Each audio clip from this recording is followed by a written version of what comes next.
नमस्कार दोस्तों। ये एनसीईआरटी पे आधारित, ठीक है ना, एनसीईआरटी पे आधारित क्वेश्चन है। छठवीं से लेके 12वीं तक की जो बुक है वहाँ से लिए गए हैं ये। और इसमें एक भी क्वेश्चन राजस्थान जीके से नहीं है, ठीक है ना। सिर्फ और सिर्फ इंडिया जीके है, जैसे कि हिस्ट्री है, पॉलिटिकल है, ज्योग्राफी है। सिर्फ वो भी एनसीईआरटी पे आधारित है। एक भी क्वेश्चन बाहर नहीं है, सिर्फ एनसीईआरटी, ठीक है ना। छठी से लेके 12वीं तक किताबों से लिया गया है। ज़्यादातर छठी से लेकर 10वीं तक है।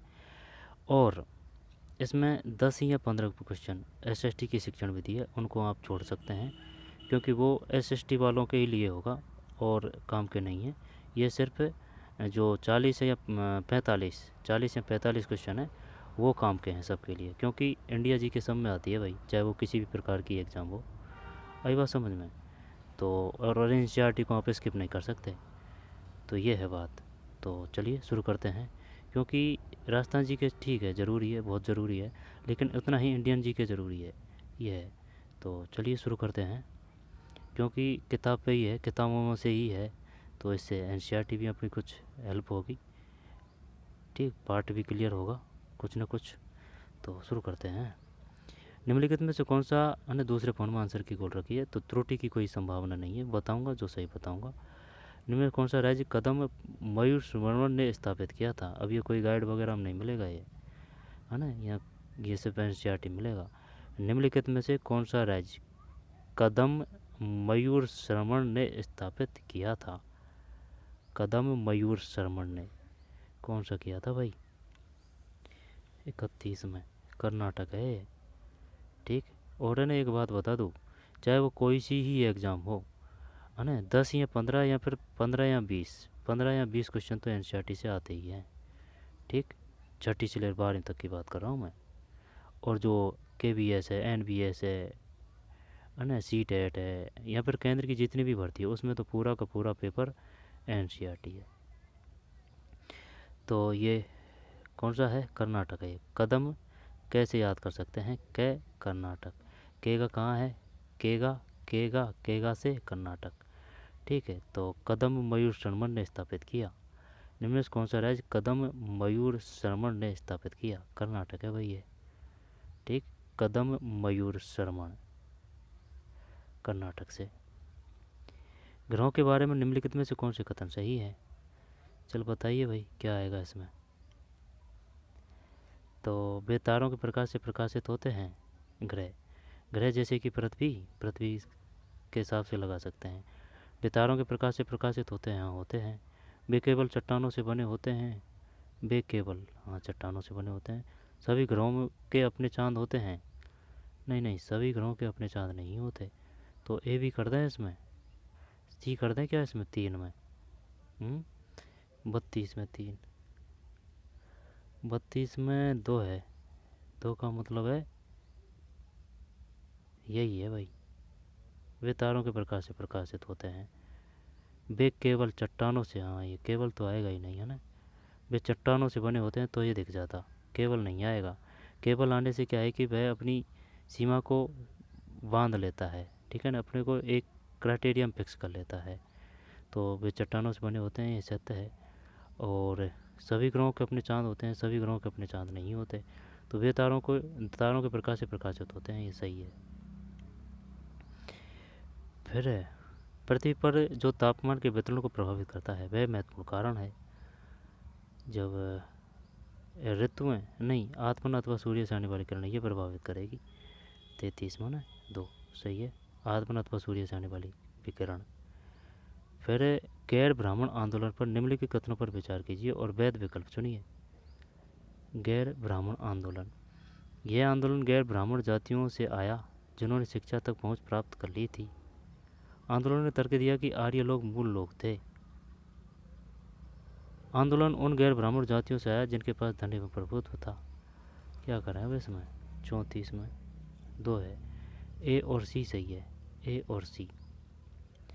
यह आंदोलन गैर ब्राह्मण जातियों से आया जिन्होंने शिक्षा तक पहुंच प्राप्त कर ली थी, ठीक है, ये तो समझ में आ रही है ना। ये तो आंदोलन उन गैर ब्राह्मण जातियों से आया जिनके पास धन एवं प्रभुत्व था।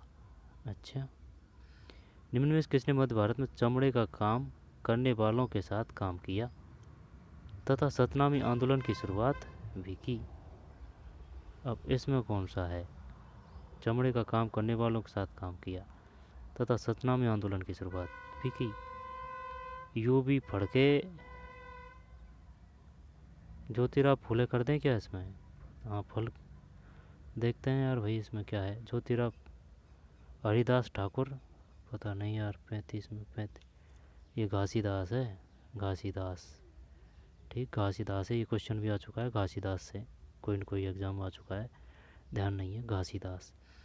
निम्नलिखित में किसने मध्य भारत में चमड़े का काम करने वालों के साथ काम किया तथा सतनामी, यही पूछा था उसने, सतनामी आंदोलन की शुरुआत की थी। बस ये था क्वेश्चन, है ना। सही है, सही है। घासीदास, ये क्वेश्चन आया था, सतनामी आंदोलन की शुरुआत की थी किसने? घासीदास, घासीदास। किसने मध्य भारत में चमड़े का काम करने वालों के साथ काम किया? मध्य भारत की बात है, तथा सतनामी आंदोलन की शुरुआत की थी। घासीदास है, घासीदास है ना। 35 में 3 है ना, घासीदास। बताइए सतनामी क्या है? सतनामी आंदोलन की शुरुआत, तो सतनामी आंदोलन घासीदास है। ध्यान देना इस पर, सतनामी आंदोलन घासीदास। किस प्रकार की पवन स्थल एवं समुद्री समीर होती है? पवन स्थल, स्थल भी है, ध्यान देना इस बात पे, स्थल भी है। जैसे कि ये अपना भारत है, अब नहीं, ये अपना प्यारा भारत है, ठीक है, तो इसको हटा देते हैं। तो ये अपना प्यारा भारत है ना। तो जैसे कि ये समुद्र तल है, अब समुद्र से जो पवन बहेगी इधर स्थल की ओर, तो वो क्या हो जाएगी? जल समीर, समुद्री समीर, है ना, समुद्री समीर हो जाएगी। और जो स्थल से आएगी समुद्र की ओर, वह क्या हो जाएगी? स्थल समीर। कोई दिक्कत नहीं। लेकिन अब इसमें ये क्या दे रहा है, वो स्थल भी है और समुद्र समीर होती है, दोनों होती है। तो वह कौन सी है भाई? 36 में स्थानीय पवन है। अच्छा, स्थानीय पवन है। सामाजिक विज्ञान पढ़ाते हुए कक्षा में एक छात्र आपसे पूछता है, विषुवत रेखा पर हम सभी देशांतरों के बीच की दूरी का मापन कैसे कर सकते हैं? इस मापन हेतु कौन सा उत्तर सही होगा? विषुवत रेखा पर। तब विषुवत रेखा मतलब जैसे कि ये है, ये भूमध्य रेखा है, तो भूमध्य रेखा को ही विषुवत रेखा बोलते हैं। ये ग्रीनविच रेखा है, इसको 0 डिग्री देशांतर रेखा भी बोलते हैं। हाँ, तो 37 में 3। विषुवत रेखा की लंबाई 360 से विभाजित करना। विषुवत रेखा की लंबाई 360 से विभाजित करना, ठीक, 360 से विभाजित करना।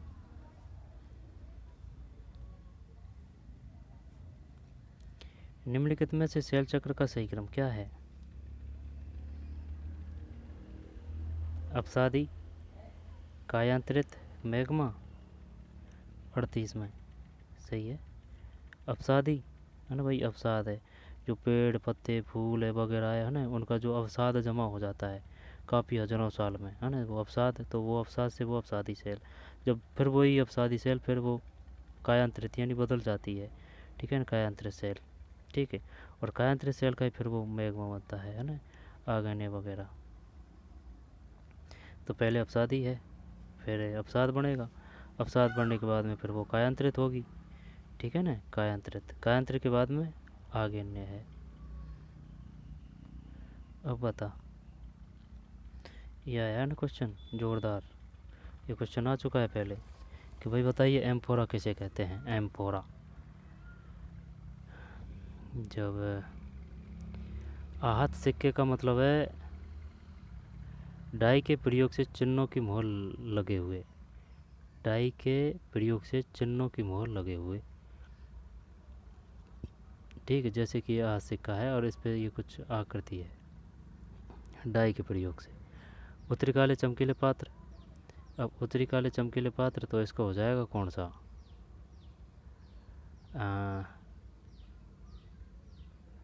उत्तरी काले चमकीले पात्र, जब ये हो जाएगा मोहर लगे चमकदार बर्तन। एम्फोरा का मतलब क्या है? लंबा दोहरे हत्थे वाले, हाँ ये तो यही आएगा, लंबा हत्थे, लंबा दोहरे दोहरे हत्थे वाला पात्र। देखते हैं 39 में 3 है, 3 का मतलब है 4 3 2 1, उल्टा चल रहा है ना, उल्टा है। आहत सिक्के, डाई के प्रयोग से चिन्हों की मोहर लगे हुए।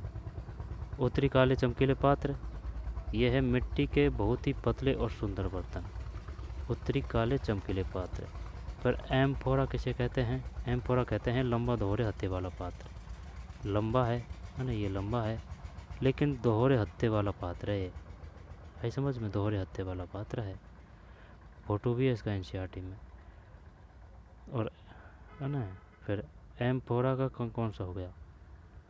ये एम्फोरा भाई, आज सिक्के, डाई के प्रयोग से चिन्हों की मोहर लगे हुए। उत्तरी काले चमकीले पात्र, जब ये 3 है, मिट्टी के बहुत ही पतले और सुंदर बर्तन। मिट्टी के बहुत ही पतले और सुंदर बर्तन। ठीक, इसके बाद में एम्फोरा। एम्फोरा का मतलब है लंबा दोहरे हत्थे वाला पात्र। और एरेटिन वेयर, मोहर लगे चमकदार बर्तन। दोबारा देख, आज सिक्के, डाई के प्रयोग से चिन्हों की मोहर लगी हुई, सही है ये। उत्तरी काले चमकीले पात्र, मिट्टी के बहुत ही पतले और सुंदर बर्तन। एम्फोरा, लंबा दोहरे हत्थे वाला पात्र। लंबा दोहरे हत्थे वाला पात्र। एरेटियन बेयर, मोहर लगे चमकदार बर्तन। एरेटिन बेयर। एरेटिन बेयर का मतलब है मोहर लगे चमकदार बर्तन। एरेटिन बेयर। एरेटिन बेयर का मतलब है मोहर लगे चमकदार बर्तन। एरेटिन बेयर, इसका ध्यान नहीं है यार अपन को बिल्कुल भी। अब होने को तो ये तो खैर कुछ कुछ तो ध्यान है, लेकिन ये नहीं था कि भाई ये का यही है। तो इसी प्रकार से नेगेटिव जाते हैं क्वेश्चन। आज से कम में तो कोई दिक्कत नहीं है ना। फिर उत्तरी काले चमकीले पात्र, मिट्टी के बहुत हैं, ये इसमें भी कोई दिक्कत नहीं। Amphora. Amphora. Amphora. Amphora. Amphora, लंबा दोहरे हत्थे वाला पात्र। और एरेटियन बेयर, मोहर लगे चमकदार बर्तन। वो सिर्फ यही पूछेगा, ज़्यादा घूमने फिरने की ज़रूरत नहीं है, वो सिर्फ यही पूछेगा ये बता एरिटियन बेयर क्या है, या फिर एम्फोरा क्या है, हैं? इस प्रकार से पूछेगा। घोट के पी जाना भाई इस क्वेश्चन को। आहत सिक्के, ये हो गया। उत्तरी काले, ये हो गया। एम्फोरा है ना, लंबा दोहरे हत्थे वाला है, यहाँ पर एक दोहरे हत्थे वाला है, दोहरे हत्थे वाला है। और एरेटिन वेयर, ये क्या है? मोहर लगे चमकदार बर्तन है।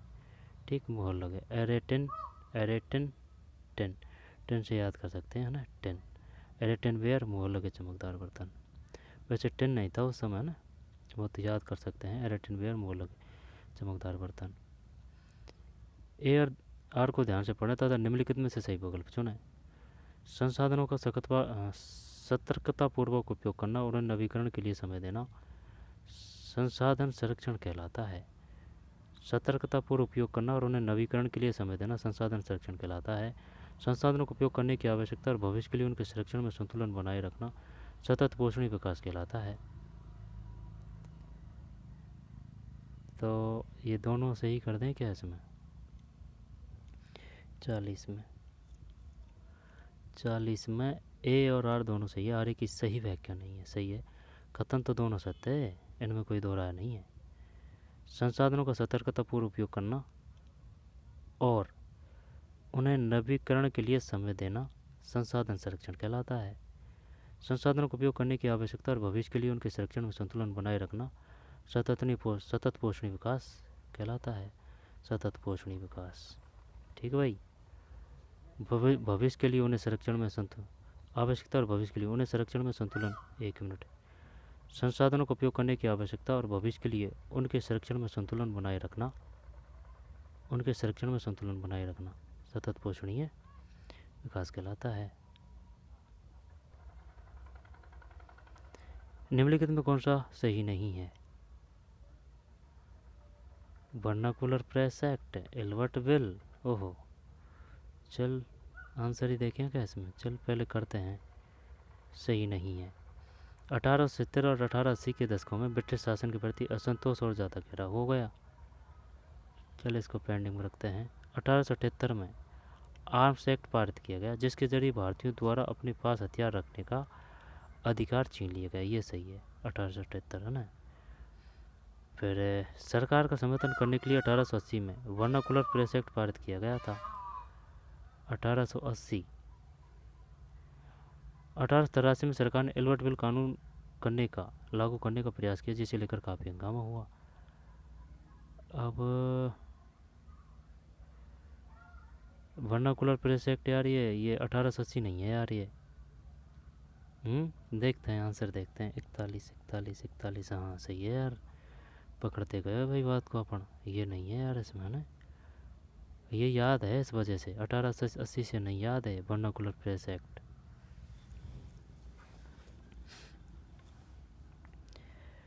1870 से 1880 के दशकों में ब्रिटिश शासन के प्रति असंतोष और ज़्यादा गहरा हुआ। ठीक है, इसके बाद में 1878 में आर्म्स एक्ट पारित किया गया।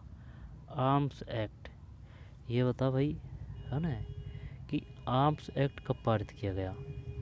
आर्म्स एक्ट कब पारित किया गया? एक बात बता दूं आपको भाई, जो एनसीईआरटी की किताब है और आरबीएससी की है ना, हमारा राजस्थान किताब है, इनके हर फैक्ट आपको अच्छी तरह से याद होने चाहिए, हर एक अक्षर। ठीक, ये दोनों किताब कर ली। अब इसके बाद में दबा के जितने हो सके इतने ओल्ड क्वेश्चन निकालो अपने सिलेबस के हिसाब से, चाहे वो किसी की भी एग्ज़ाम हो, किसी भी पद की एग्ज़ाम हो, उससे कोई लेना देना नहीं है, लेकिन वो अपने सिलेबस के हिसाब से हो, वही उन्हीं क्वेश्चनों को देखो। ठीक, नैया पार हो जाएगी। और जितना हो सके जितना फैक्टों को तोड़ मरोड़ के कैसे भी करके लिंक करके याद करने की कोशिश करें, जिससे कि वो लंबा चले, नेगेटिव ना जाए, है ना। तो पहले ये किताब है, इसके बाद में आप और कुछ कर सकते हैं। 41 में 3, तो इसको हटा दिया। जब दोबारा देखते हैं, 1870 और 80 के दशकों में ब्रिटिश शासन के प्रति असंतोष और ज़्यादा गहरा हुआ। 1878 में आर्म्स एक्ट पारित हुआ। भाई ये बता, आर्म्स एक्ट कब पारित हुआ? 1878। 1878 1878 के जरिए भारतीयों द्वारा अपने पास हथियार रखने का अधिकार छीन लिया गया भारतीयों से। फिर 1883 में सरकार ने एल्बर्ट बिल कानून लागू करने का प्रयास किया, जिसे लेकर काफ़ी हंगामा हुआ। जब एक तो ये है इसमें कि भाई एल्बर्ट बिल लागू कब किया गया था? एल्बर्ट बिल कब लागू किया गया था? एल्बर्ट बिल, तो बिल की बात कर रहा है ये बिल, ये इस प्रकार का ये वह है ना, ये वह, ठीक है, ये वह, तो ये वह है, और एल्बर्ट में भी ये वह है। 88 याद कर सकते हैं ना, 88 का ये ऊपर का 8 का ये, और ये वह, यानी कि 1883, है ना, 88 जब 1883 Albert bill, 1883 Albert bill, 1883 Albert bill. और 1878 arms act, 1878 arms act, 1883 Albert bill. आगे चलते हैं। वर्नाकुलर प्लेट ध्यान नहीं है यार, ये कौन सा है, शायद ध्यान नहीं है ना। पास के मैदानों के बारे में दिए गए निम्न कथनों पर विचार कीजिए तथा सही विकल्प का चयन कीजिए। घास के मैदान है, घास के मैदानों के बारे में दिए गए कथनों पर विचार कीजिए तथा सही विकल्प का चयन करें। आंसर ही नहीं पहले कर देंगे यार, ऐसे नहीं। घास के मैदानों के निर्माण में जलवायु एक महत्वपूर्ण भूमिका निभाती है, ये बात तो सही है। पेरीज है ना, उत्तरी अमेरिका, फेरी उत्तरी, है ना, उत्तरी अमेरिका। वार्षिक वर्षा मध्यम स्तर की होती है, जबकि बेल्ट्स में सर्दियों के महीने में सूखा पड़ता है। बेल्ट से वनस्पति आवरण विरल है सर्दियों के महीनों में। बेल्ट उत्तरी गोलार्ध में पाया जाता है, जबकि पेरी दक्षिणी गोलार्ध में। पेरी दक्षिणी गोलार्ध में नहीं है, पेरी बता दिया ना मैंने, बेल्ट उत्तरी गोलार्ध में, उल्टा है ये। पेरी उत्तरी गोलार्ध में और बेल्ट दक्षिणी गोलार्ध में। देखते हैं, तो इस डी को हटा देते हैं। ए बी सी है क्या? ए बी सी तो है यार, तो चल 2 कर दे अगर है तो। 42 में 2 सही है भाई, जीत गए जन। ए बी सी।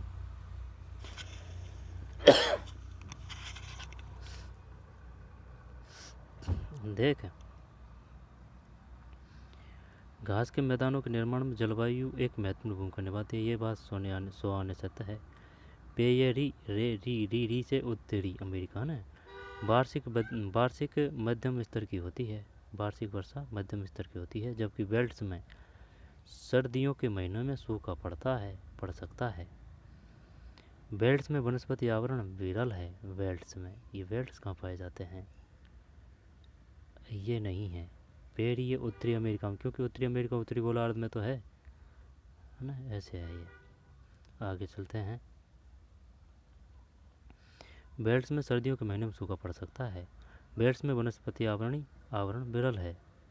अभी वहाँ सर्दी है, बर्फ़ है, तो वहाँ वनस्पति आवरण तो कम ही होगा ना, ये तो अपन भी जानते हैं। फिर उत्तर मेरु अभिलेख के अनुसार सभा का सदस्य कौन हो सकता था? उत्तर मेरु अभिलेख, अब इसमें क्या करें? उत्तर मेरु अभिलेख के अनुसार सभा का सदस्य कौन हो सकता था? तो चल आंसर ही देख लेते हैं। 43 में एक है, एक का मतलब है ACD, ये नहीं है।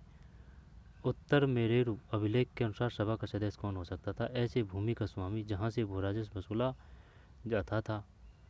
उनके पास अपना घर होना चाहिए, उन्हें वेदों का ज्ञान होना चाहिए, ये उस समय की योग्यता थी भाई। समझ रहा है ना बात को? उस समय की योग्यता थी है। वैसे पढ़ेंगे अपन NCERT 2 बार पढ़ेंगे। उत्तर मेरु अभिलेख है ना, उत्तर मेरु अभिलेख, उत्तर मेरु अभिलेख के अनुसार सभा का सदस्य कौन हो सकता था? ऐसी भूमि का स्वामी जहाँ से भू राजस्व वसूला जाता था। ऐसी भूमि का स्वामी जहाँ से भू राजस्व वसूला जाता था। उनकी उम्र है ना, ये कम दी है इसने, शायद ये उम्र ऊपर आएगी है ना, अधिक आएगी ये उम्र। ठीक है, उनके पास अपना घर होना चाहिए, उन्हें वेदों का ज्ञान होना चाहिए। एक स्थिति का संदर्भ देती है जहाँ किसी व्यक्ति के पास संसाधन और अवसर नहीं होते तो अन्य व्यक्तियों को उपलब्ध है। जो अन्य व्यक्तियों को उपलब्ध है, ये असमानता है ना, अब असमानता है। 44 में सही है। एक स्थिति का संदर्भ यानी असमानता एक स्थिति का संदर्भ देती है जहाँ किसी व्यक्ति के पास भी संसाधन और अवसर नहीं होते जो अन्य व्यक्तियों को उपलब्ध हैं। निम्न में से कौन से युग सही सुमेलित हैं? तो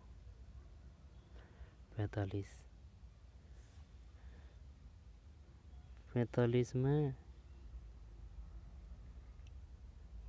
2 है, A और B।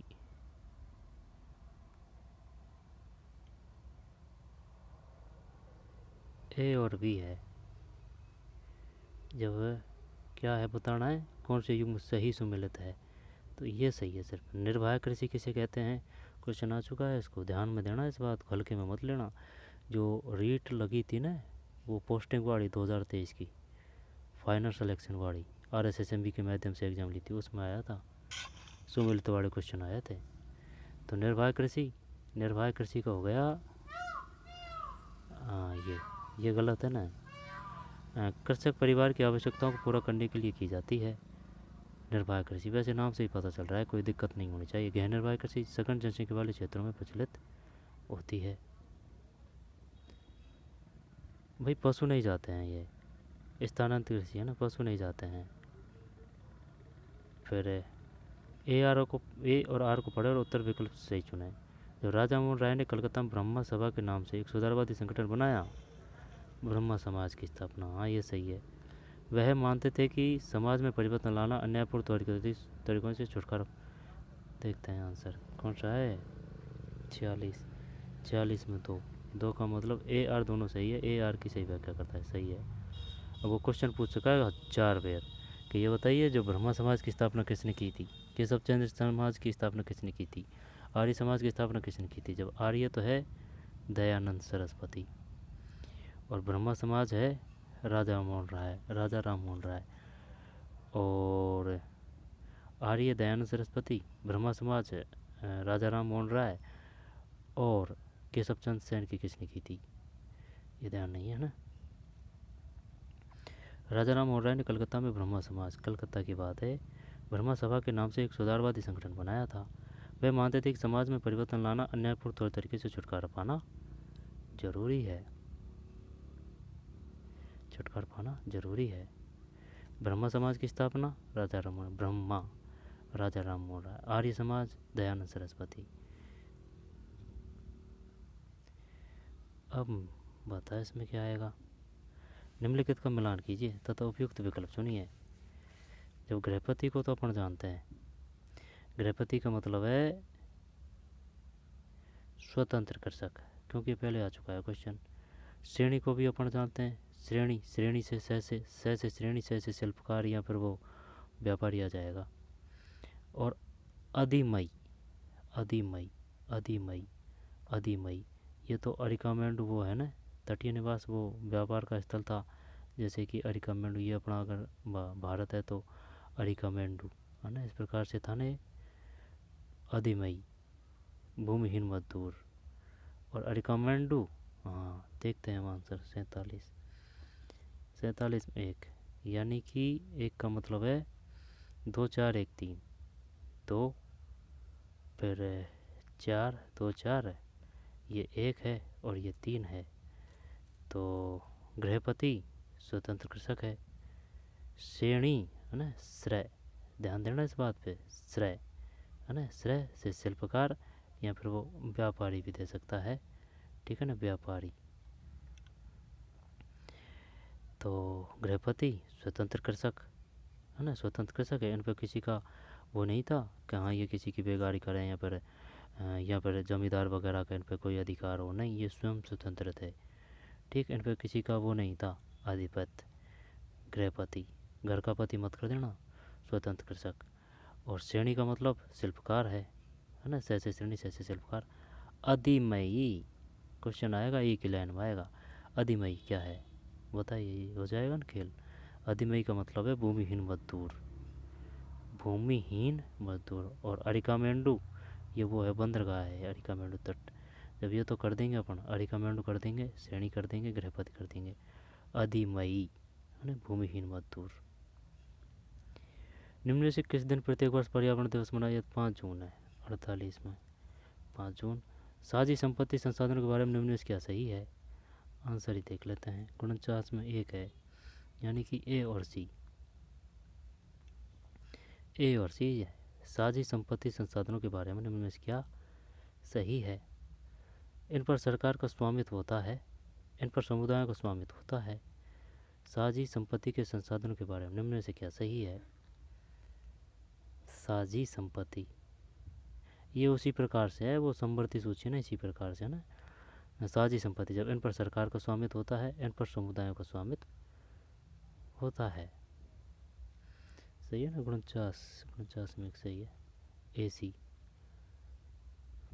फिर है मानचित्र का सही इस्तेमाल निम्न किसके लिए हो सकता है? जब ये होगा इतिहास में अलग अलग समय में रहने वाले लोगों के स्थानों को चित्रित करने के लिए। मानचित्र का सही इस्तेमाल निम्न किसके लिए हो सकता है? और एक और क्वेश्चन आया था ना, वो क्वेश्चन इस प्रकार से था, वो साइकोलॉजी का क्वेश्चन था कि जो एक लाइन से ये लाइन, ये लाइन, फिर ये लाइन से ये लाइन, वो समूह बताते हैं ना अपन, जैसे कि बाबर, बाबर के बाद हुमायूं, हुमायूं से फिर ये हुमायूं कितने पुत्र हुए फलां, वो जो चार्ट से बनाते हैं, बताइए वह किसका रूप है? ठीक, वह किसका रूप है? इस प्रकार से क्वेश्चन था। कॉन्सेप्चुअल रूप है ये, या फिर डायग्राम है, या फिर इस प्रकार से था कोई क्वेश्चन। मानचित्र का सही इस्तेमाल निम्न में किसके लिए हो सकता है? जब 50 में 1 है, इतिहास में अलग अलग समय में रहने वाले लोगों को स्थानों को चिन्हित करने हेतु। अब 18वीं शताब्दी के अंत में और 19वीं शताब्दी के प्रारंभ में भारतीय उपनिवेश में विकसित सूती कपड़ा उद्योगों के संदर्भ में निम्नलिखित में कौन से कथन सत्य है? सूती कपड़ा उद्योग की बात आ गई भाई।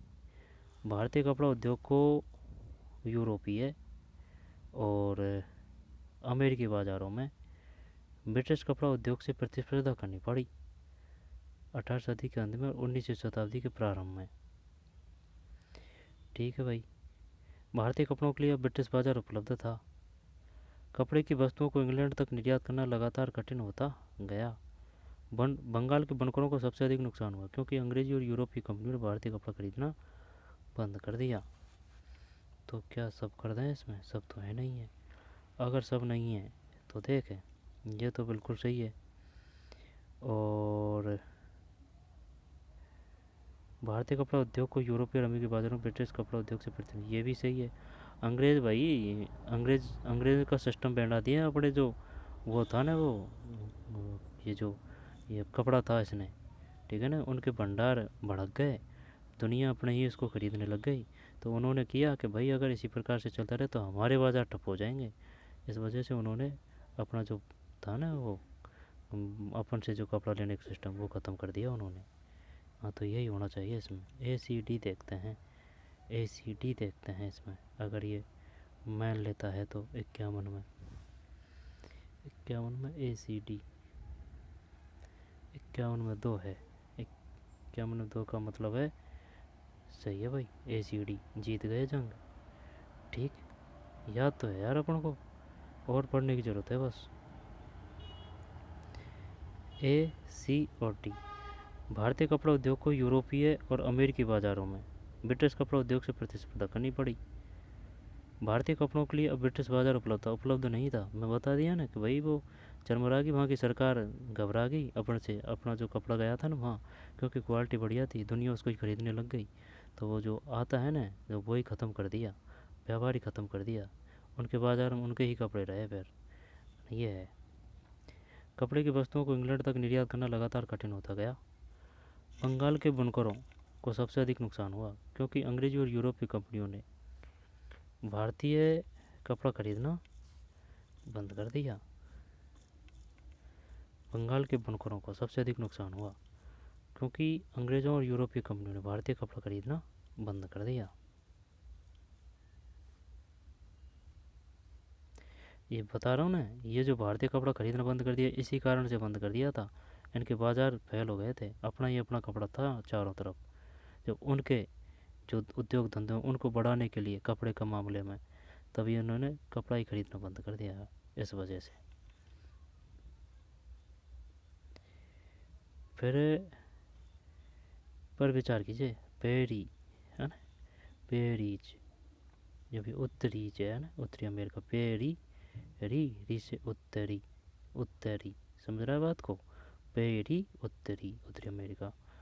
पेरी को दुनिया का अन्न भंडार के रूप में भी जाना जाता है। खेती के वैज्ञानिक तरीकों, ट्रैक्टर व कंबाइन मशीनों के उपयोग ने दक्षिण अफ्रीका को अधिशेष खाद्य उत्पादक देश बना दिया। ये दक्षिण अफ्रीका से संबंध नहीं है। ये तो सही लग रहा है मेरे को, देखते हैं। 52 में 4 है, 52 में 4 का मतलब है ए सही है किंतु आर गलत है। सही है भाई। पेरीज को दुनिया का अन्न का भंडार के रूप में भी जाना जाता है। पेरीज कहाँ है? उत्तरी अमेरिका। ठीक, और ये गलत है। ये ट्रैक्टर कमांड वगैरह ये उत्तरी के ही लिए आएगा। ठीक, विविधता कुछ नया और अलग लेकर आती है। 53 में तो है संस्कृतियों के परस्पर मिश्रण के कारण, संस्कृतियों के परस्पर मिश्रण के कारण, सही बात है। फिर भारतीय संविधान द्वारा विधायिका में सीटों तथा सरकारी नौकरियों में आरक्षण दिया गया।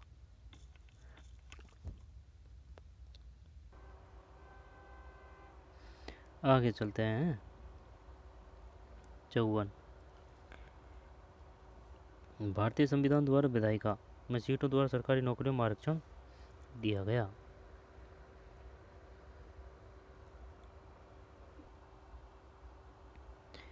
ठीक है भाई, भारतीय संविधान द्वारा विधायिका में सीटों द्वारा सरकारी नौकरी में आरक्षण दिया गया। 54 में 3 बी है। भारतीय संविधान द्वारा विधायिका में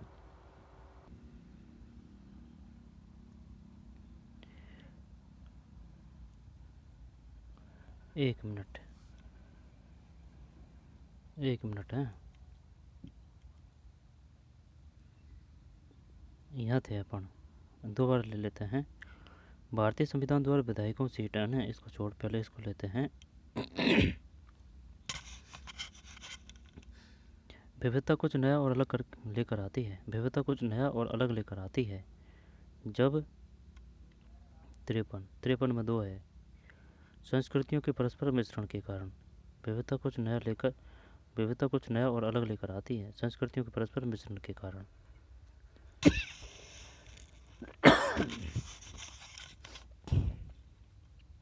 सॉरी है। 53 में 2 है। संस्कृतियों के परस्पर मिश्रण के कारण। फिर भारतीय संविधान द्वारा विधायिका में सीटों तथा सरकारी नौकरियों में आरक्षण दिया गया। जब 54 में 3 है। केवल बी। वर्षों के ऐतिहासिक दमन तथा शैक्षणिक वंचितता के क्षतिपूर्ति हेतु भारतीय संविधान द्वारा विधायिका में सीटों तथा सरकारी नौकरियों में आरक्षण दिया गया। भारतीय संविधान द्वारा विधायिका में सीटों तथा सरकारी नौकरियों में आरक्षण दिया गया वर्षों के ऐतिहासिक दमन तथा शैक्षणिक वंचितता से क्षतिपूर्ति हेतु। औपनिवेशिक भारत में विभिन्न कला रूपों के संदर्भ में कथन ए और आर को पढ़े। जब 55 में 2 है। ए आर दोनों सही है, ए आर की सही व्याख्या करता है। औपनिवेशिक शासन में कई तरह के नए कला रूपों, शैलियों, तकनीकों का सूत्रपात हुआ। इन्हें भारतीय कलाकारों और स्थानीय ग्राहकों और बाजार के हिसाब से अपना कर नई शक्ल दी। दोबारा देख। औपनिवेशिक शासन में कई तरह के नए कला रूपों, शैलियों और तकनीकों का सूत्रपात हुआ। इन्हें भारतीय कलाकारों ने अपने स्थानीय ग्राहकों और बाजार के हिसाब से अपना कर नई शक्ल दी। औपनिवेशिक शासन में, ठीक है।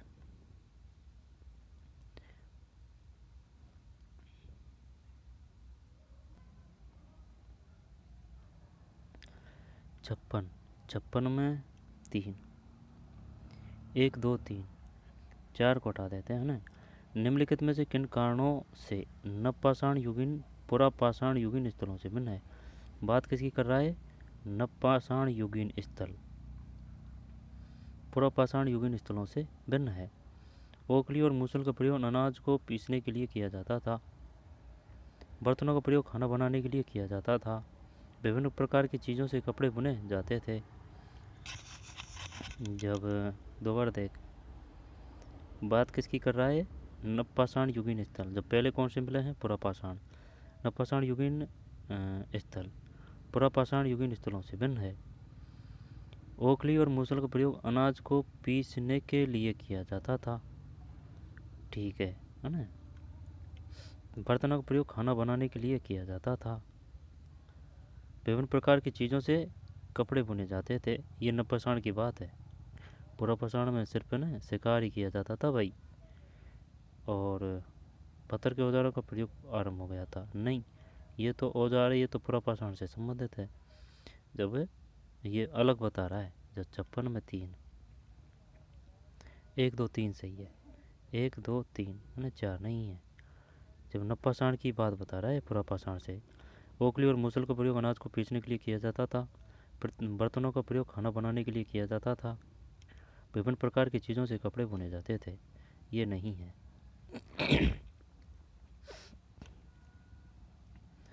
19वीं शताब्दी के अंत तक लोहे के प्रगलन की कला का पतन हो गया था, है ना, यानी कि लोहे को गलाने की, और अधिकांश गांवों में भट्टियां अनुपयोगित हो गई। लोहा प्रगलक को जंगल विभाग को एक उच्च कर का भुगतान करना पड़ता था, जिसने उनकी आय कम कर दी। दोनों ही सही लग रहे हैं। तो 87 और 57 में तो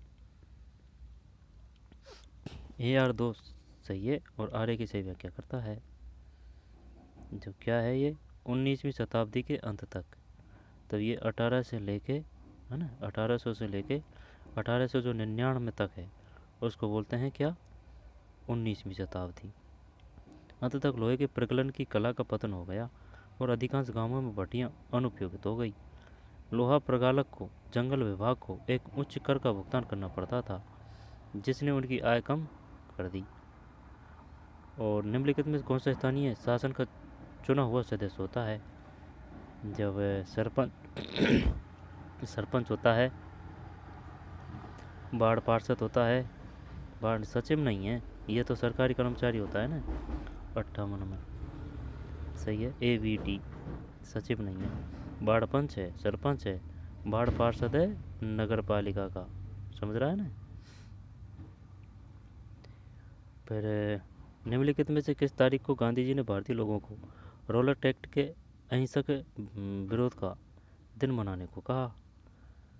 जब 13 अप्रैल 1919। ये वही है क्या? हैं, रोलर एक्ट, जलियांवाला हत्याकांड, गुणसिट में 6 अप्रैल 1919 है भाई।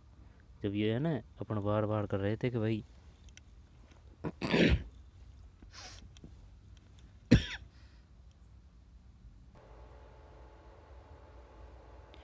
है ना, दोबारा से ले लेते हैं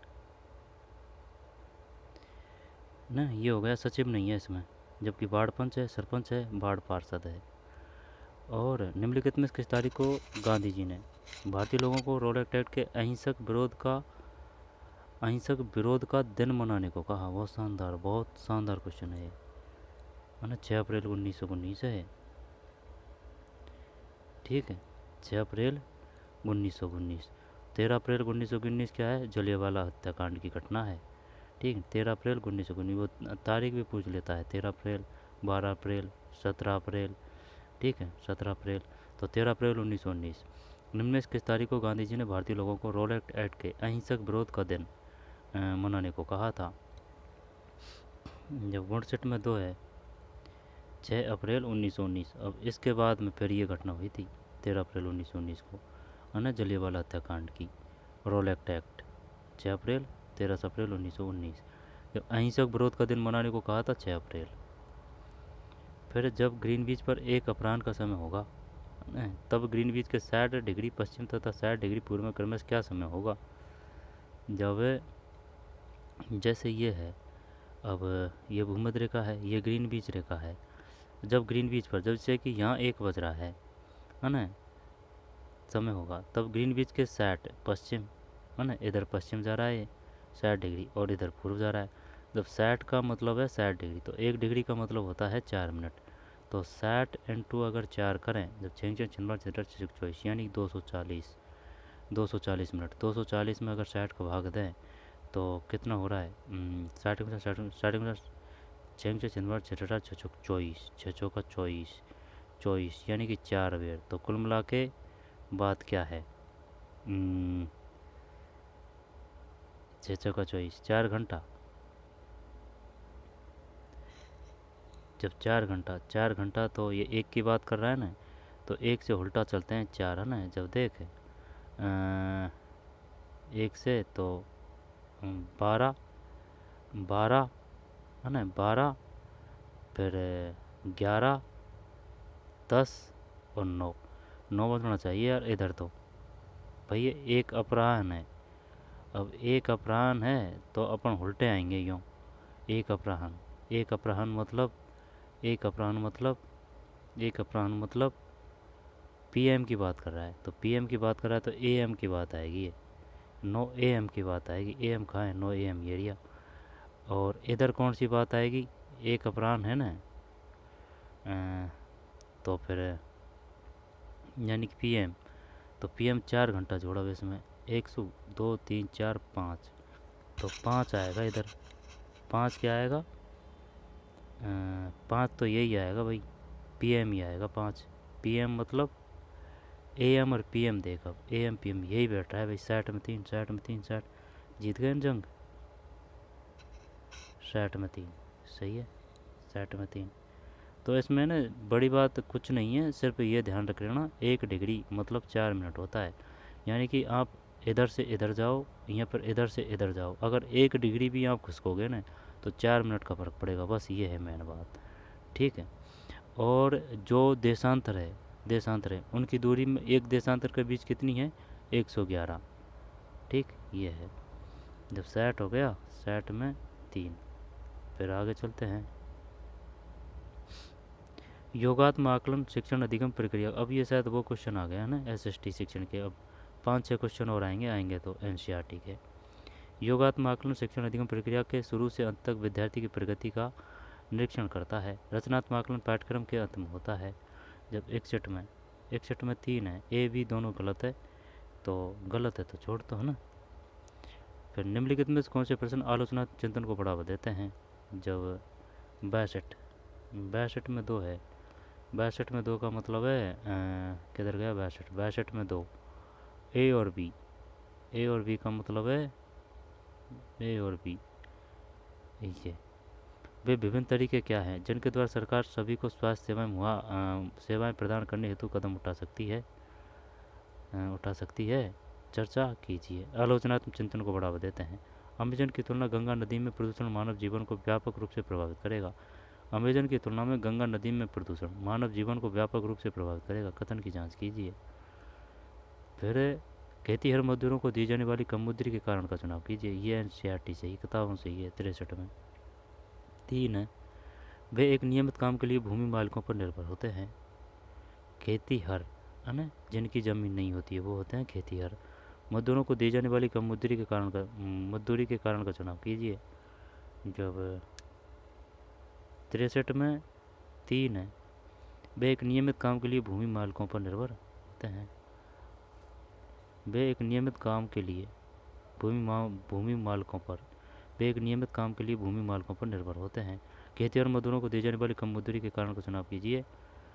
वे एक नियमित काम के लिए भूमि मालिकों पर निर्भर होते हैं।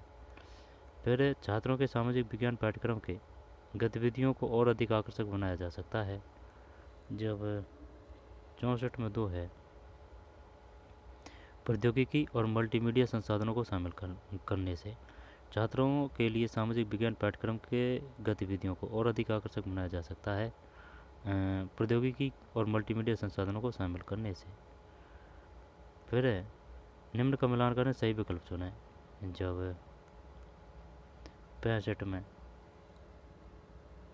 में 2 है, 3 4 1 2, 3 4 1 और 2। विवरण चार्ट ऐतिहासिक विकास, संबंध चार्ट कार्य कारण संबंधों को दर्शाता है, फ्लो चार्ट एक प्रक्रिया के चरण, सारणीकरण चार्ट तालिका के रूप में डेटा। जब देख, विवरण चार्ट का मतलब क्या है? ऐतिहासिक विकास विवरण चार्ट। और संबंध चार्ट का मतलब कार्य कारण संबंधों को दर्शाता है। फ्लो चार्ट का मतलब एक प्रक्रिया के चरण। और सारणीकरण चार्ट का मतलब है तालिका के रूप में डेटा। याद नहीं हुआ भाई?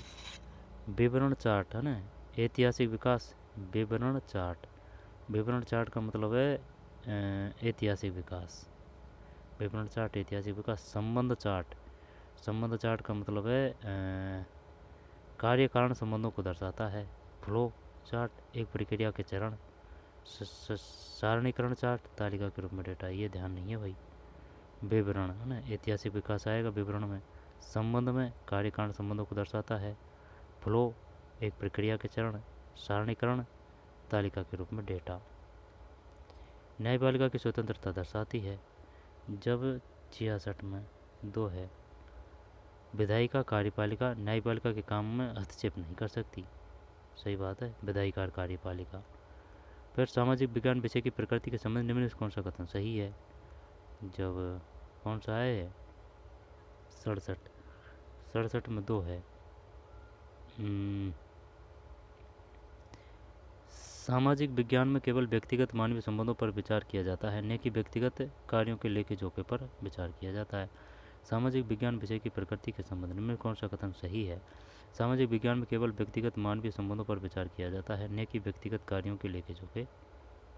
व्यक्तिगत मानवीय संबंधों पर विचार किया जाता है, न कि व्यक्तिगत कार्यों के लेखे जोखे पर। सही बात है, सब आ जाते हैं भाई इसमें।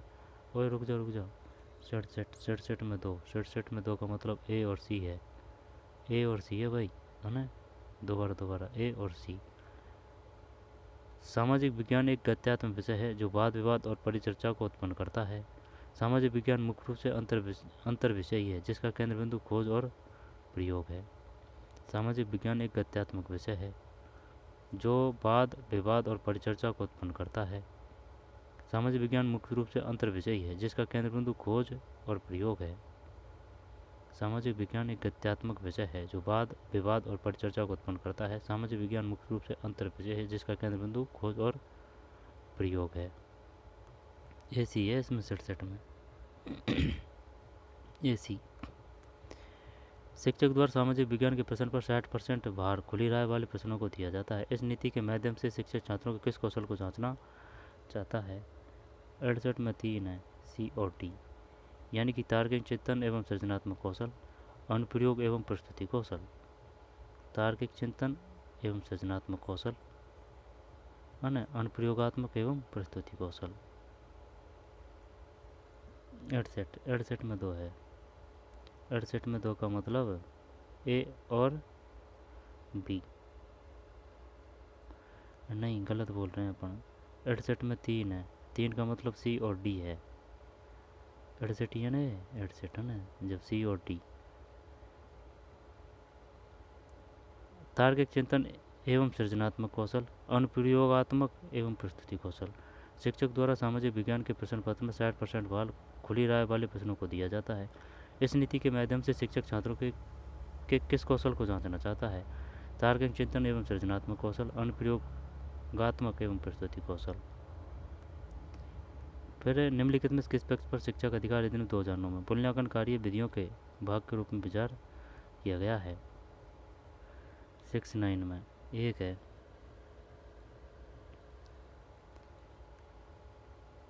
निम्नलिखित में किस पक्ष पर शिक्षक अधिकार अधिनियम 2009 के मूल्यांकन कार्य विधियों के भाग के रूप में विचार किया गया है? जब 1 है, ए और सी। ए और सी का मतलब है ये और ये। भारतीय संविधान में प्रतिष्ठापित मूल्यों का अनुमोदन करना, विद्यार्थियों को शारीरिक क्षमताओं का पूर्ण सीमा तक विकास। 2 बार देख यार, कुछ समझ में नहीं आ रही है बात। ये क्या है? शिक्षक द्वारा सामाजिक विज्ञान के प्रश्न पत्र में 60% भार खुली राय वाले प्रश्नों को दिया जाता है। इस नीति के माध्यम से शिक्षक छात्रों में किस कौशल को जांचना चाहता है? जब 68 में 3 है, सी और डी। तार्किक चिंतन एवं सृजनात्मक कौशल, अनुप्रयोगात्मक एवं प्रस्तुति कौशल। निम्नलिखित में किस पक्ष पर शिक्षक अधिकार अधिनियम 2009 में मूल्यांकन कार्य विधियों के भाग के रूप में विचार किया गया है? जब 69 है, 69 में 1 है, ए और सी। भारतीय संविधान प्रतिष्ठापित मूल्यों का अनुमोदन करना, भारतीय संविधान में प्रतिष्ठापित मूल्यों का अनुमोदन करना, विद्यार्थियों की शारीरिक क्षमताओं का पूर्ण सीमा तक विकास। प्रतिष्ठापित मूल्यों का अनुमोदन करना, विद्यार्थियों की शारीरिक क्षमताओं का पूर्ण सीमा तक विकास। लोकतांत्रिक समाज के सिद्धांतों की समकालीन चुनौतियां हैं, जैसे कि व्यक्तिगत अधिकार और सामाजिक उत्तरदायित्वों के बीच विवाद। सामाजिक विज्ञान कक्षा के भीतर लोकतंत्र की समस्याओं के अध्ययन में विद्यार्थियों को संलग्न रखने के लिए 1 मिनट 70 में 2, ए भी दोनों सही है। लोकतांत्रिक समाज के सिद्धांतों की समकालीन चुनौतियां है, ये तो सही है बुक से। लोकतांत्रिक समाज के सिद्धांतों की समकालीन चुनौतियां है, जैसे कि व्यक्तिगत अधिकार और सामाजिक उत्तरदायित्वों के बीच विवाद। सामाजिक विज्ञान कक्षा के भीतर लोकतंत्र की समस्याओं के अध्ययन में विद्यार्थियों को संलग्न रखने के लिए विवाद समाधान उपागम का प्रयोग किया जा सकता है। लोकतांत्रिक समाज के सिद्धांतों की समकालीन चुनौतियां है, समकालीन चुनौतियां है। लोकतांत्रिक समाज के सिद्धांतों की समकालीन चुनौतियां हैं, जैसे कि व्यक्तिगत अधिकार और सामाजिक उत्तरदायित्वों के बीच विवाद। सामाजिक विज्ञान कक्षा के भीतर लोकतंत्र की समस्याओं के अध्ययन में विद्यार्थियों को संलग्न रखने के लिए विवाद समाधान उपागम का प्रयोग किया जा सकता है। विवाद समाधान का प्रयोग किताब से नहीं है, ये विवाद समाधान का प्रयोग विवाद समाधान उपागम प्रयोग किया जा सकता है। भारतीय संविधान निर्धारित करता है, ये है किताब से भाई। ये देखा ना, लोकतांत्रिक समाज सिद्धांतों की समकालीन चुनौतियां हैं, जैसे कि व्यक्तिगत अधिकार और सामाजिक उत्तरदायित्वों के बीच विवाद। सामाजिक विज्ञान कक्षा के भीतर लोकतंत्र की समस्याओं के अध्ययन में विद्यार्थियों को संलग्न रखने के लिए विवाद समाधान उपागम का प्रयोग किया जा सकता है। 70 में 2 है ना, ए और बी दोनों सही है। भारतीय संविधान निर्धारित करता है। 71 में 3 है, बुनियादी कानून या नियम जिनका पालन सभी को करना होता है। बुनियादी कानून या नियम जिनका पालन सभी को करना होता है। भारत में पंचायती राज संस्थाओं की स्थापना करने का उद्देश्य, जब लोकतांत्रिक विकेंद्रीकरण, हाँ ये है, एक तो पक्का है ये तो, है ना। और सांस्कृतिक धार्मिक विविधता, सहभागिता द्वारा शासन, ए और सी करते हैं। अगर ये मान लेता है तो 72 में एक सही है भाई, ए और सी। भारत में पंचायती राज संस्थाओं की स्थापना करने का उद्देश्य सहभागिता द्वारा शासन और लोकतांत्रिक विकेंद्रीकरण, सहभागिता द्वारा शासन और लोकतांत्रिक विकेंद्रीकरण है पंचायती राज संस्थाओं की स्थापना करने का उद्देश्य। निम्नलिखित में से कौन से विषय मिडिल स्कूल विद्यार्थियों के लिए अति उपयुक्त है? जब 73 में तो है ए और सी। निम्नलिखित में से कौन से विषय मिडिल स्कूल विद्यार्थियों के लिए अति उपयुक्त है?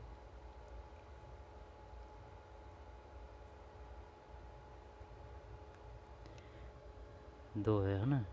जब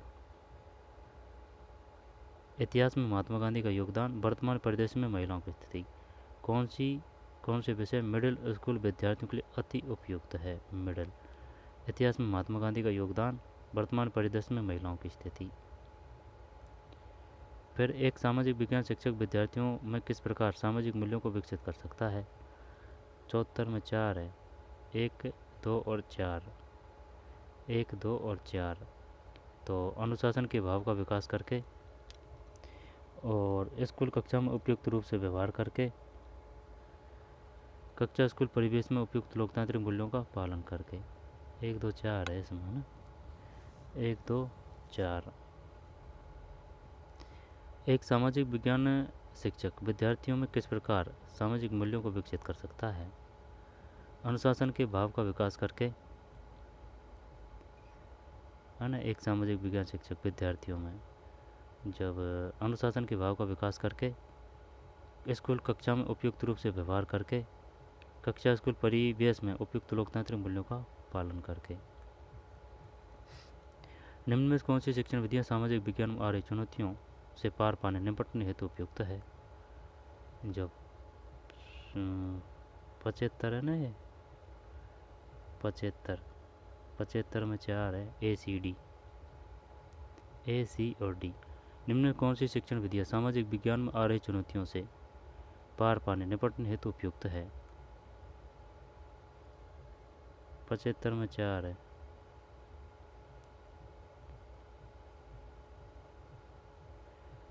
विशिष्ट से सामान्य तक, ज्ञात से अज्ञात कर और विश्लेषण से संश्लेषण तक। निम्न में कौन सी शिक्षण विधियाँ सामाजिक विज्ञान में आ रही चुनौतियों से पार पाने निपटने हेतु उपयुक्त है? विशिष्ट से सामान्य, विशिष्ट उदाहरण को बोलते हैं विशिष्ट से, जैसे कि ये विशिष्ट है तो फिर सामान्य। ज्ञात से, जैसे कि ये ज्ञात है तो फिर अज्ञात।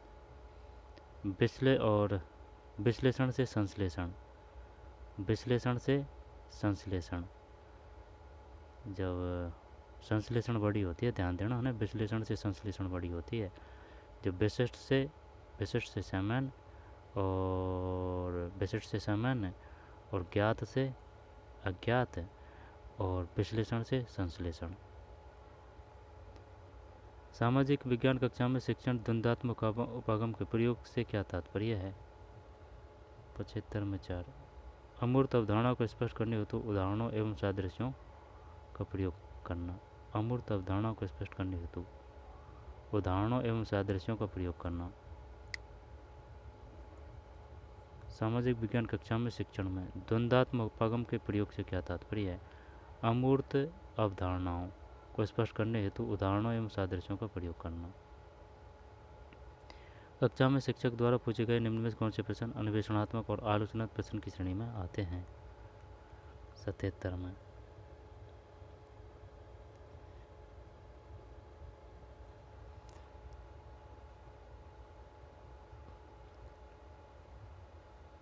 छिहत्तर में क्या किया है अपन ने? 2 किया है। क्या चल रहा है? कुछ पता ही नहीं है, कहाँ पढ़ दिया, कौन सा पढ़ दिया, कौन से पे क्वेश्चन पे हैं, कुछ समझ में नहीं आ रही है। 74 है ना ये। 74। तो 74 में 1 2 4 है, आराम से भैया। एक 1 2 4 है। एक सामाजिक विज्ञान शिक्षक विद्यार्थियों से किस प्रकार सामाजिक मूल्यों को विकसित कर सकता है? अनुशासन के भाव का विकास करके, स्कूल कक्षा में उपयुक्त रूप से व्यवहार करके, कक्षा स्कूल परिवेश में उपयुक्त लोकतांत्रिक मूल्यों का पालन करके। अब अगले पे चल। ये 75 है। 75 में 4 है, A C और D। निम्न में से कौन सी शिक्षण विधियाँ सामाजिक विज्ञान हमारी चुनौतियों से पार पाने निपटने हेतु उपयुक्त है? विशिष्ट से सामान्य तक, फिर ज्ञात से अज्ञात तक, विशिष्ट से सामान्य तक, ज्ञात से अज्ञात तक, विश्लेषण से संश्लेषण। विश्लेषण से बढ़िया संश्लेषण। सामाजिक विज्ञान कक्षा में शिक्षण में द्वंद्वात्मक उपागम के प्रयोग से क्या तात्पर्य है? 75 में, 75 नहीं है, 76 है ये। 76 में 2। द्वंद्वात्मक उपागम के प्रयोग से क्या तात्पर्य है? ज्ञान के विकास की मुख्य विधि के रूप में विद्यार्थी और शिक्षक के बीच वार्ता का प्रयोग करवाना। ज्ञान के विकास की मुख्य विधि के रूप में विद्यार्थी और शिक्षक के बीच वार्ता का प्रयोग करना। कक्षा में शिक्षक द्वारा पूछे गए निम्न में से कौन से प्रश्न अन्वेषणात्मक और आलोचनात्मक प्रश्न की श्रेणी में आते हैं? अन्वेषणात्मक और आलोचनात्मक। 77। 2 है, B और C।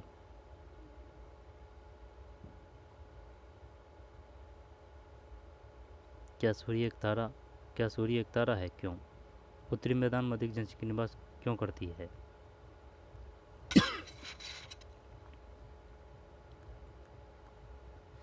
78। 78 में 3 है।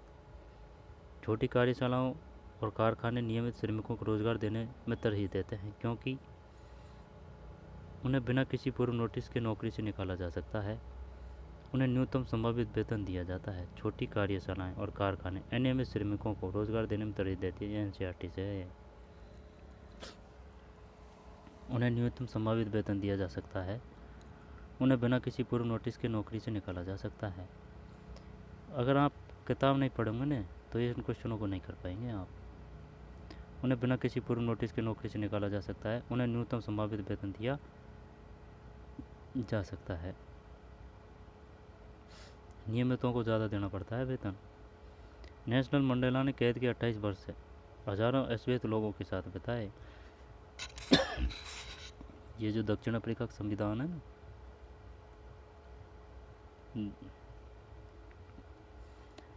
यार खांसी आ रही है बेर बेर।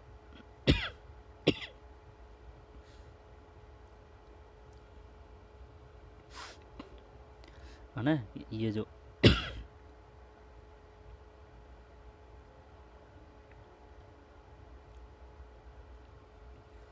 ये जो है नेशनल मंडेला, इन्होंने दक्षिण अफ्रीका के लिए शानदार जो संविधान है ना उसका निर्माण किया है भाई, बहुत ही शानदार। अब तक का सबसे बेस्ट जो संविधान है ना वो बनाया गया है दक्षिण अफ्रीका वासियों ने। नेशनल मंडेला ने कैद के 28 वर्ष हजारों अश्वेत लोगों के साथ बिताए। 28 वर्ष, ठीक है। क्या है इसमें? गुन्यासिम 2 है। रंग भेद का विरोध करने और अलगाव की नीतियों के खिलाफ संघर्ष करने के लिए।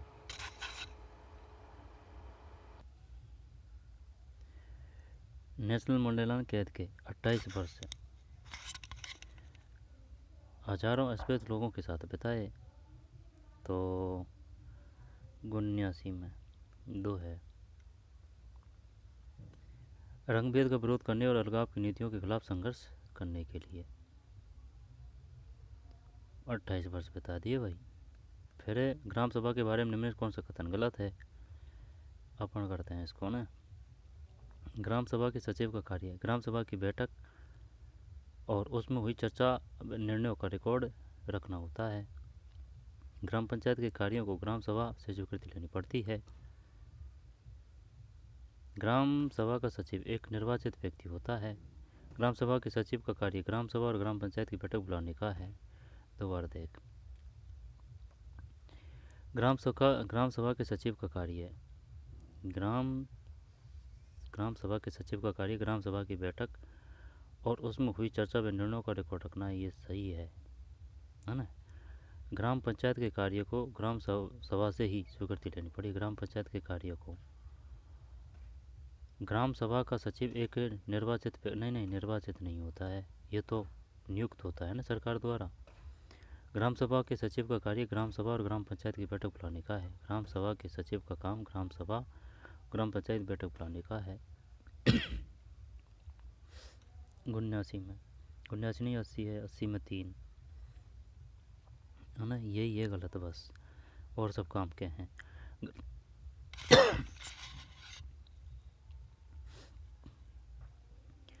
ग्राम सभा के सचिव का कार्य ग्राम सभा की बैठक और उसमें हुई चर्चा व निर्णयों का रिकॉर्ड रखना होता है। ग्राम सभा के सचिव का कार्य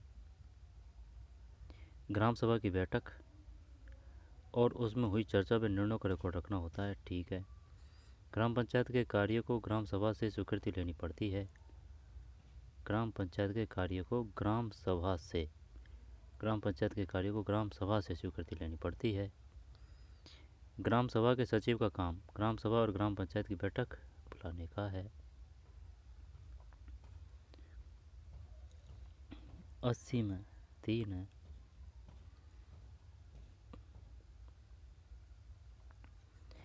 ग्राम सभा के सचिव का कार्य ग्राम सभा की बैठक और उसमें हुई चर्चा व निर्णयों का रिकॉर्ड रखना होता है, ठीक है भाई।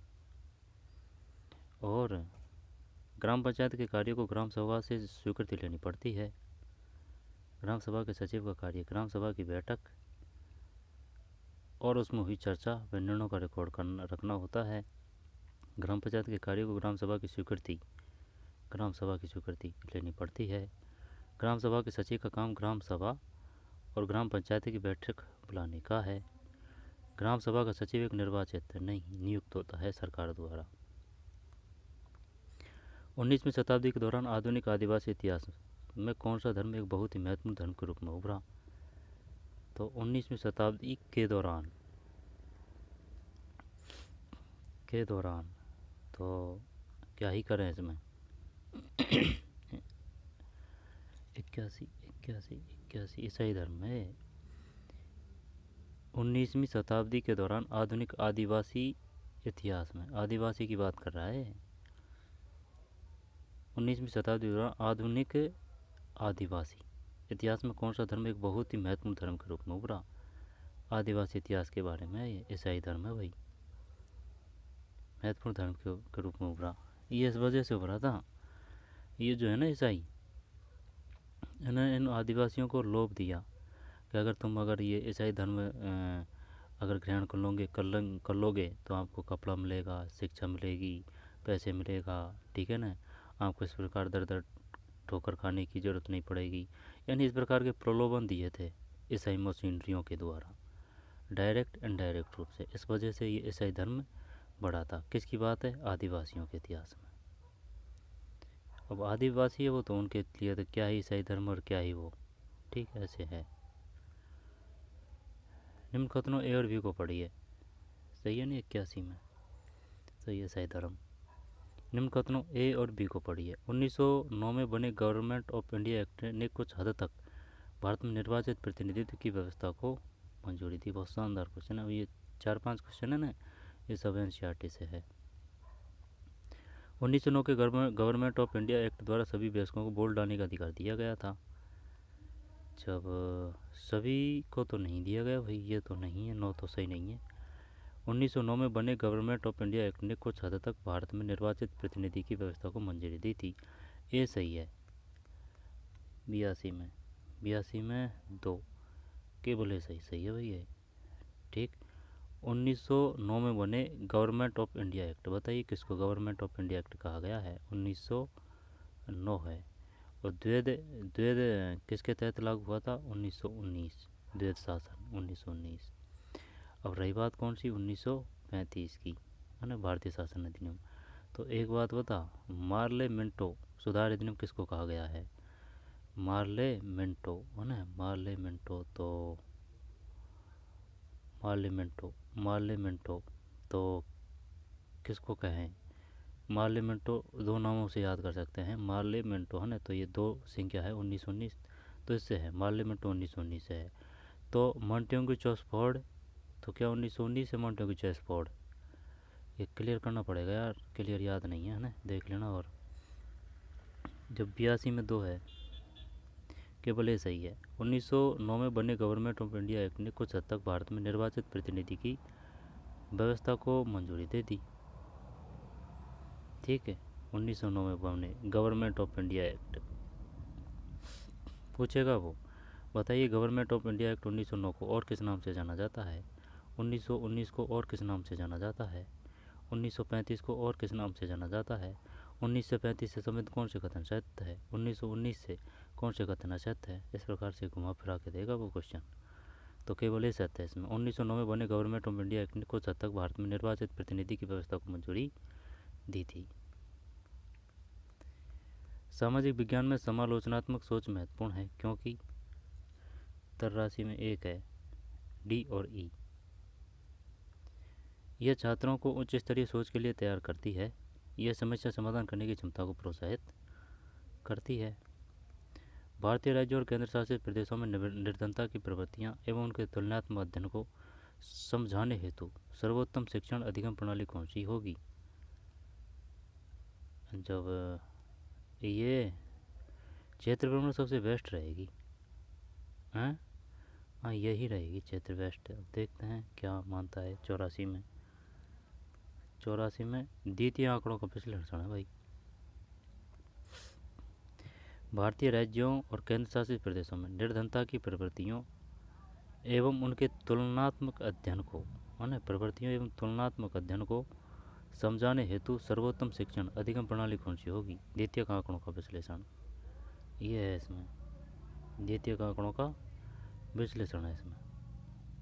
ठीक है, द्वितीय आंकड़ों का विश्लेषण। निम्नलिखित में से कौन से प्रश्न संज्ञानात्मक क्षमताओं के मूल्यांकन पक्ष को आंकते हैं? कौन से प्रश्न संज्ञानात्मक क्षमताओं के मूल्यांकन पक्ष को आंकते हैं? आंसर देखते हैं। 85 में दो है, ए और बी। जब पोषण अभियान भारतीय बच्चों के पोषण स्तर को सुधारने हेतु एक महत्वपूर्ण कार्यक्रम है। साक्ष्यों सहित कथन की जांच कीजिए। 2 शताब्दियों के भारत में औपनिवेशिक शासन ने भारत को अनिवार्य सामाजिक परिवर्तन की स्थिति में छोड़ दिया है। क्या आप इस कथन से सत्य व्याख्या कीजिए। संज्ञानात्मक क्षमताओं के मूल्यांकन के पक्ष को आंकते हैं।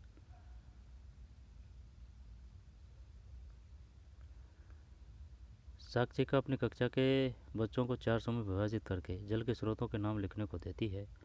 उनके बाद प्रत्येक समूह जल के स्रोतों पर कराती है ना, चर्चा कराती है। पाठ्य योजना के 5 ई उपागम के तहत वह निम्न में से कौन सा सबसे पहले प्रयास करेगी? 86 में एक है, संलग्न करना। एक जगह शिक्षिका चाहती है कि छात्र ग्राम पंचायत जैसे सरकारी निकायों के कामकाज को समझे। निम्नलिखित में कौन सा आंकड़े संग्रहण का स्रोत प्रत्यक्ष और प्रमाणिक जानकारी प्रदान करेगा? अध्ययन यात्रा। 87 में सही है, अध्ययन यात्रा। एक धारणा की विज्ञान के लिए एक तकनीकी दिमाग की आवश्यकता होती है और लड़कियां तथा महिलाएं तकनीक चीज़ों से निपटने में सक्षम है, यह दर्शाती है रूढ़िबद्धता। फिर एक क्षेत्रीय भ्रमण के लिए विद्यार्थियों में किस कौशल को पहले विकसित करना चाहिए? अवलोकन कौशल। अवलोकन कौशल। एक क्षेत्रीय भ्रमण के लिए विद्यार्थियों में किस कौशल को पहले विकसित करना चाहिए? अवलोकन कौशल। फिर रोहित ने पाया कि उसकी कक्षा के कुछ बच्चे मानचित्र पर अक्षांश व देशांतर रेखाओं की स्थिति को स्पष्ट नहीं कर पाते हैं। बच्चों को इसमें सक्षम बनाने में मदद करने के लिए रोहित को क्या करना चाहिए? जब क्रियात्मक अनुसंधान है। रोहित ने पाया कि उसकी कक्षा के कुछ बच्चे मानचित्र पर अक्षांश पर देशांतर रेखाओं की स्थिति को स्पष्ट नहीं कर पाते हैं। बच्चों को इसमें सक्षम बनाने में मदद करने के लिए रोहित को क्या करना चाहिए? क्रियात्मक अनुसंधान। ठीक तो है ना। ये 10-15 क्वेश्चन थे एसएसटी के, बाकी सब काम के हैं। 4-5 क्वेश्चन इसमें बीच में और गए थे, जैसे कि